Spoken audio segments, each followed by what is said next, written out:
Bom, pessoal, agora um pouquinho de anato, tá? Começando. A gente estudou que a anatomia, conceitualmente, é a ciência que estuda macro e microscopicamente a constituição e o desenvolvimento dos seres organizados, ou seja, de todos os seres vivos, tá bem? A gente tem algumas descrições anatômicas como conceito de normal, variabilidade, anomalia e monstruosidade, que é interessante que vocês saibam, tá? A gente tem, e dentro disso, é tudo uma questão matemática, uma questão estatística, então tudo que é normal dentro de anatomia, o que acontece na maioria dos casos. Variabilidade é aquela alteração que não causa absolutamente nenhum prejuízo, tá, ao animal. Anomalia é aquela alteração que pode ser compatível com a vida normal, pode não causar nenhuma alteração, mas em alguns casos pode sim causar prejuízo ao animal. É o caso, por exemplo, foi o exemplo que a gente falou bastante em aula, do número de dentes. Vocês lembram que eu falei que, né, que a gente estudou dentição, que os cães têm 42 dentes e tal, mas é extremamente comum que em raças pequenas, principalmente, a gente tenha cães com mais dentes, né, que permanecem com o dente de leite e mais o dente decíduo, por exemplo, e é normal também que a gente não tenha alguns dentes. Isso normalmente não causa problema, mas pode ser que cause, pode ser que haja um abalroamento dos dentes, pode ser que a gente tenha que esse excesso de número de dentes cause um apinhamento dentário, que a gente possa vir a ter algum problema. Normalmente a gente não tem, mas como pode causar algum prejuízo, isso é uma anomalia. E monstruosidade é toda aquela alteração que é incompatível com a vida, tá? Um exemplo, por exemplo, um animal que nasce anencéfalo, que nasce sem cérebro, tá? Essa é uma alteração que é incompatível com a vida. E tem algumas outras, gente. Por exemplo, um animal que nasce sem algum outro órgão vital. Por mais que a gente consiga manter esse animal vivo com o uso de aparelhos, né, com o uso de tecnologia, com o uso da medicina, essa é uma alteração que, a princípio, é incompatível com a vida, porque caso nós não tivéssemos feito nenhum tipo de intervenção, esse animal não sobreviveria. Beleza? Então, a gente vai estudar tanto organismos inteiros quanto um sistema biológico, né? Por exemplo, o sistema gastrointestinal, por exemplo, como os órgãos e tecidos isoladamente. A gente pode estudar isso também em nível celular. Mas a gente viu que aqui a gente está estudando tudo isso macroscopicamente. Então, a gente sabe que a célula compõe o tecido, o sistema, o tecido do órgão e o órgão o sistema. Então, célula, tecido, órgão, sistema. Mas da célula, a gente só estuda algumas características, a gente não estuda uma anatomia celular, tá? Isso seria citologia, seria uma outra disciplina, tá bem? Que daí seria para anatomia microscópica, tá? Então, a nossa anatomia veterinária macroscópica, ou a nossa anato, daqui do curso, ela é a ciência que vai estudar o corpo do animal no que se refere à sua forma e estrutura, sem descuidar do aspecto funcional. Por isso que a gente vê físio junto, porque a gente vê forma junto com função, tá? É necessário que a gente entenda todas as terminologias anatômicas para que a gente consiga conversar sobre anatomia, né? Porque se a gente não conhece os termos, a gente não consegue entender o que está sendo dito. Então, em primeiro lugar, a nossa posição anatômica é aquela em que o animal está em estação, com os 4 membros apoiados em plano horizontal, com a cabeça e olhar dirigidos para frente, pescoço num ângulo de 145 graus com o dorso, tá? Essa é a posição anatômica.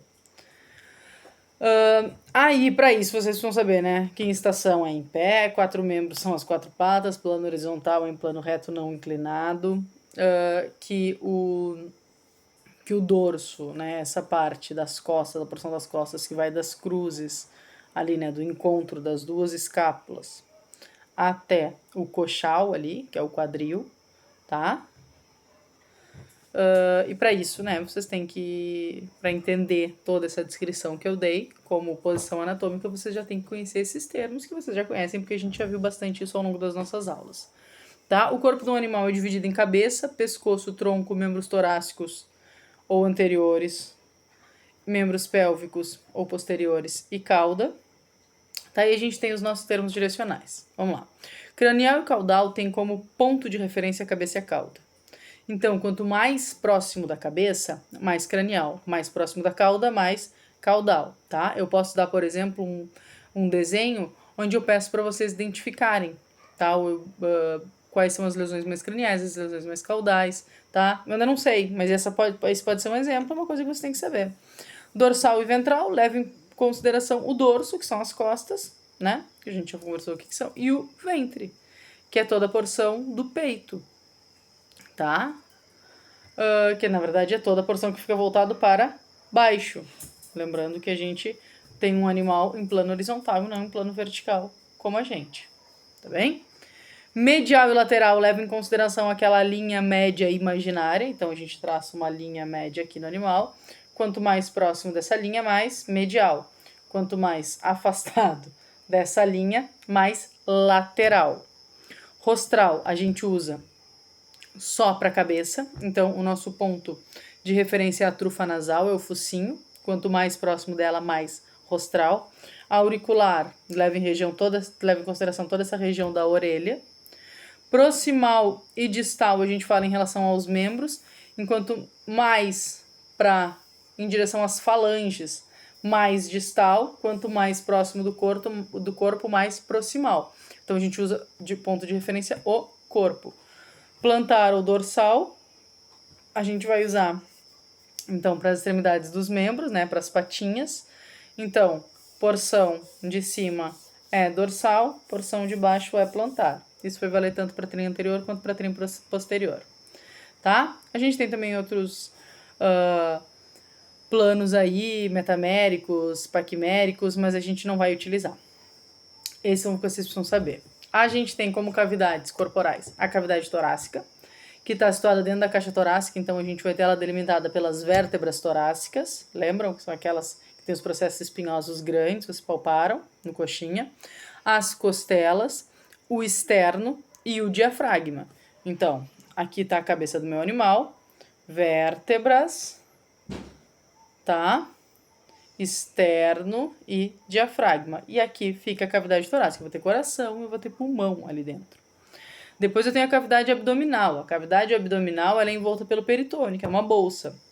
Então, aonde eu tenho aqui o diafragma, que terminou a minha cavidade torácica, eu começo a minha cavidade abdominal. E ela vai terminar delimitada lá pela minha cavidade pélvica.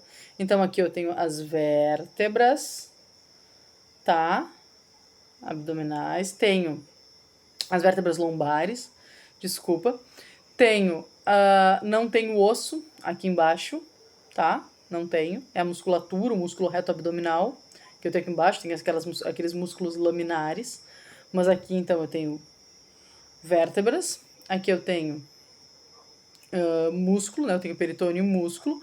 Aqui eu tenho diafragma e aqui eu tenho a minha cavidade pélvica. Beleza? Dentro da cavidade abdominal tem intestino, estômago, fígado, rins, tá bem? Pâncreas, baço.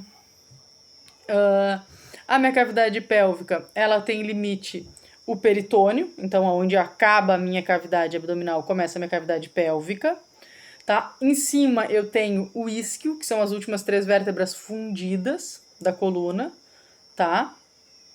Tenho aqui eu tenho como limite também os ossos do quadril, e aí ali dentro eu vou ter ânus, reto, parte do trato urogenital, na fêmea eu vou ter vagina, ducto deferente, vou ter as glândulas sexuais acessórias no macho, tá? Tem também a cavidade craniana. Na cavidade craniana eu vou ter o encéfalo, né? Vou ter o cérebro ali dentro, revestido pelas 3 meninges, né? Que são as 3 películas que revestem o cérebro. E dentro de alguns ossos eu vou ter os seios nasais, mas que a gente não conta como grandes cavidades corporais, tá bem? E além de outras pequenas cavidade espinhal, cavidade ventral, tá? A gente tem algumas, mas essas são as nossas 4 grandes cavidades: torácica, abdominal, pélvica e craniana. E é importante que vocês saibam delimitar elas, tá bem? Em aves e répteis, quelônios, a gente tem uma única cavidade chamada de cavidade celomática. Beleza? Todos os órgãos estão ali dentro. Essa foi a nossa aula de introdução a nato. E para os vídeos não ficarem muito compridos, eu volto agora com a próxima, tá beleza?